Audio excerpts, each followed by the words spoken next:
ভালো থাকতে হলে না আবেগ নিয়ন্ত্রণ করতে শিখতে হবে, কিন্তু ভালো থাকতে গেলে অতি আবেগী মানুষ কখনোই ভালো থাকতে পারে না।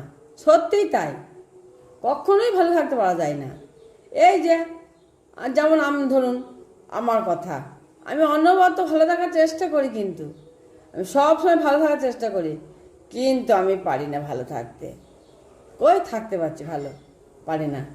আবেগের কারণে কত মানুষকে আমি হারিয়েছি, খুব কাছের মানুষের কাছ থেকে কত কটু কথাও শুনেছি।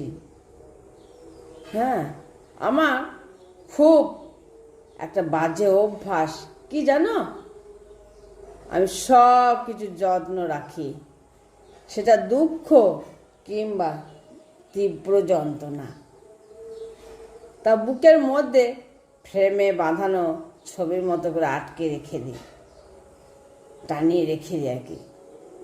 আমি খুব করে চাইলেও আমার মতো হতে পারি না। আমি জানি, সত্যি আমি জানি আমি মরীচিকার পেছনে ছুটছি। হ্যাঁ, তবুও আমি নিজেকে আটকে রাখতে পারছি না। কেউ আমার সাথে হেসে কথা বললে আমি আনন্দে প্রজাপতির মতো উড়ে চলি। কেউ যদি আমাকে একটু হেসে বা ভালো করে কথা বলে না, আমার বাবা কি ভালোবাসে আমাকে, এটাই ভাবি। কেউ আমার যত্ন নিলে আমি শিশুর মতো হয়ে যায়। কেউ যদি আমাকে যত্ন করে না, আমি একদম বাচ্চাদের মতো হয়ে যাই, বায়না করি, অভিমান করি অকারণে। আমার কেউ অবহেলা কিংবা এড়িয়ে চললে আমি কেন জানি না মেনে নিতে পারি না। আমার বুকের অদৃশ্য ভয়টা জাগ্রত হয়। আমি ভয় পাই নিঃসঙ্গতাকে, মানে একাকিত্বকে, মানে সবসময় একাই।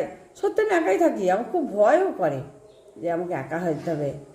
আমি ভয় পাই সত্যি কথায় সে কালো চাদর, সেই ভয় সঙ্গতার সুখের চেয়েও তীব্র যন্ত্রণা। এখন আমি অনুভবও করি আসলে আমার সুখ কপালে নেই। যাদেরকে আমি যত ভালোবাসি তারা আমাকে তত বেশি আঘাত দেয়, যাদের গুরুত্ব দিলাম তারা আমাকে নিঃসঙ্গ করে দিচ্ছে। একা বাঁচতে শিখতে হবে, আমি বাঁচতে শিখেওছি। সত্যি কথাই, মানে কাউকে বেশি আবেগ করতে নেই।